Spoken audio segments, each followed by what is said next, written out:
de la mente. Y esa es la idea, es lo que esta gente intenta conseguir. Es convertirnos en el equivalente de ratas de laboratorio dentro de un laberinto.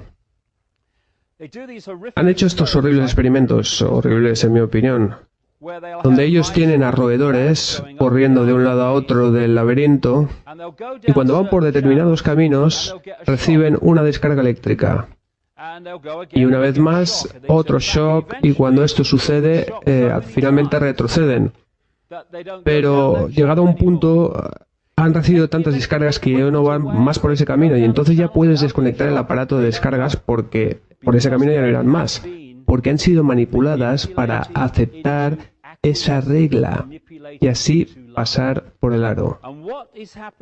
Y lo que nos ocurre cada vez más es que escuchamos como se nos dice que no podemos hacer esto ni lo otro, no podemos decir esto, que es políticamente incorrecto, que es en neolengua censura. No puedes ir ahí, está bien si haces esto. Oh, pero entonces sí, claro, bueno, no, de aquí no pases tal cual. Radares de velocidad, oh, guay, no debo de hacer esto. Y esas son las cosas que van a ir en aumento. Es el equivalente a los shocks de las ratas de laboratorio y de alguna manera, tarde o temprano, caerás en ese estado en el que estás totalmente entregado y en un estado servil. Y esa es la idea. Es un juego mental. Entro en otro tema para cambiar un poco de rumbo. Esta es una frase que se ha convertido en repetitiva, ley internacional. Yo la oigo en todas partes. Escuché a gente en la época de la invasión de Irak que decía que la invasión era un error porque iba en contra de la ley internacional. De tal manera que si las leyes internacionales dijeran que no hay ningún problema en asesinar a inocentes en masa, entonces estaría bien. No, por supuesto que no. La ley internacional no tiene nada que ver con esto. La inmoralidad. De eso es lo que estamos hablando. Nada de que está en contra de la ley internacional. Pero, ¿qué es la ley internacional? Es una ley que todo el mundo en el planeta debe de obedecer. Lo que necesitas, si quieres centralizar una dictadura global, son leyes que todo el mundo en el planeta obedezca. Esa es la razón por la que la ley internacional ha estado presente de una manera tan repetitiva en nuestras vidas, porque ese es el camino que lleva hacia la tiranía. Así que cualquier cosa que pueda ser usada para justificar la ley internacional es buena desde el punto de vista de esta gente. ¿Y qué hay mejor que una guerra global contra el terrorismo? Y así tendremos a la ley internacional protegiéndonos de los terroristas. ¿Y qué hay mejor que la explicación de que el calentamiento global está causado por el carbono? Oh, necesitamos leyes internacionales para afrontar esta amenaza.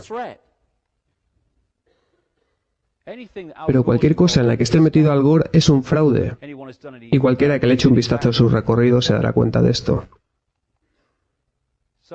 Así que vais a escuchar cada vez más sobre ley internacional.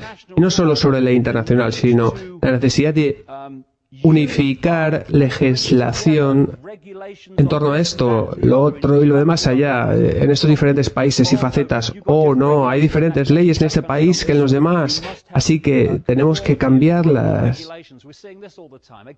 Tenemos que tener leyes unificadas para construir el Estado central globalizado.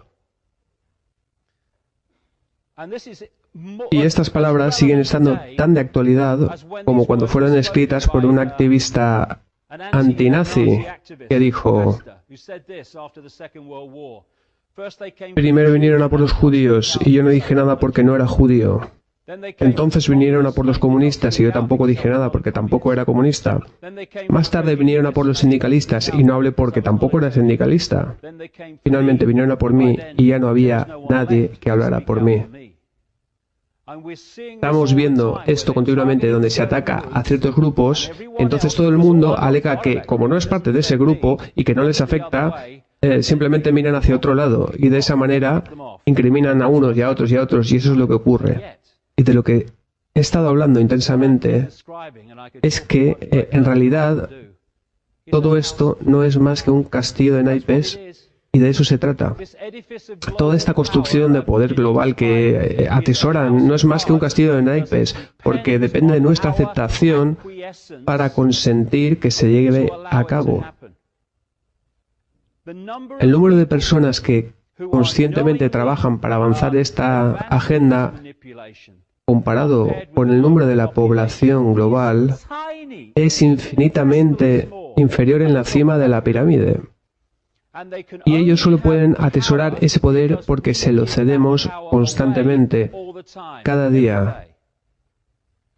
Si alguien presenta una ley y la gente se molesta, pero sigue con sus vidas sin hacer nada al respecto, entonces la gente que ha presentado esa ley le ha robado poder al resto de la población.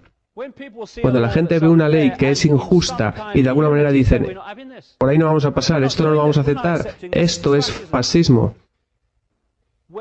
¿Dónde está el poder de los que mandan? Si alguien de la Casa Blanca o de Downing Street dice que hemos tenido un debate y hemos decidido que se apruebe esta ley, pero la gente dice, no, no lo vamos a aceptar, ¿dónde está su poder entonces? No tienen poder. Su poder está en que la gente diga, desde luego que es una ley fascista, pero ¿qué le vamos a hacer? Una de las razones por las cuales la ley Potax tuvo que ser cambiada en la época de Margaret Thatcher es porque, por una vez, el efecto de la misma fue sentido por todo tipo de asalariados y de clases sociales. Tanto la clase media como los trabajadores se vieron afectados por esta. Y por consiguiente tuvimos algo parecido a la Unión que se opuso a esta ley. ¿Y qué ocurrió? Pues que tuvieron que cambiarla. Y esto es lo que tendríamos que hacer. Dejar de estar divididos por las clases, la religión, las razas y toda esta basura. Y empezar con alguna clase de unidad entre nosotros. Porque o bien podemos aceptar al gran hermano, o bien decir que no lo queremos. Pero si no nos unimos y decimos que por ahí no vamos a pasar, entonces, mirad, yo tengo 56 años, creo que ya lo he dicho antes. ¿Cuánto tiempo me queda de vida? ¿10 años si tengo suerte? Pero la mayoría de gente de esta sala tendréis que vivir con esto la mayor parte de vuestras vidas.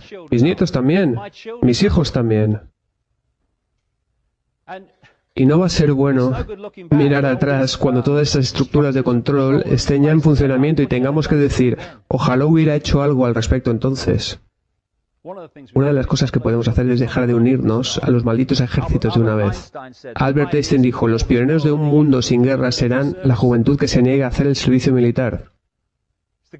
¿Conocéis ese dicho que dice que la gente que declara las guerras nunca van a lucharlas? Si George Bush hubiera estado en el frente de Irak cuando la primera bala fue disparada, la guerra se habría acabado antes de que la segunda fuera disparada. Oh no, pero nosotros declaramos la guerra y vosotros vais a lucharla. Pero más que otra cosa, tenemos que liberar nuestras mentes, porque es verdad que a través de nuestras mentes se controla nuestra aceptación, a través de esta mentalidad de manada que permite que esta clase de cosas ocurran.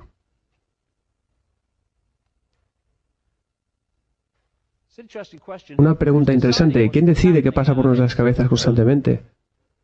¿Quién decide lo que realmente nosotros creemos? Hay gente constantemente programándonos, constantemente hipnotizándonos para que veamos el mundo de una determinada manera y así nos veamos a nosotros mismos de una determinada manera. Incluso desde edades muy jóvenes ya comienzan a programar sus realidades. Y ahora el tema del microchip. Os contaré una historia rápida sobre microchips. En el año 97, alguien que conozco me llamó preguntándome si me quería reunir con un científico de la CIA en Estados Unidos porque esta persona quería contarme algunas cosas que quería hacer públicas, pero que él no podía hacerlas por razones que más tarde fueron obvias. Así que le conocí. Y él me contó la historia de cómo se unió a la CIA. Él era un gran científico aparentemente que trabajaba en el área del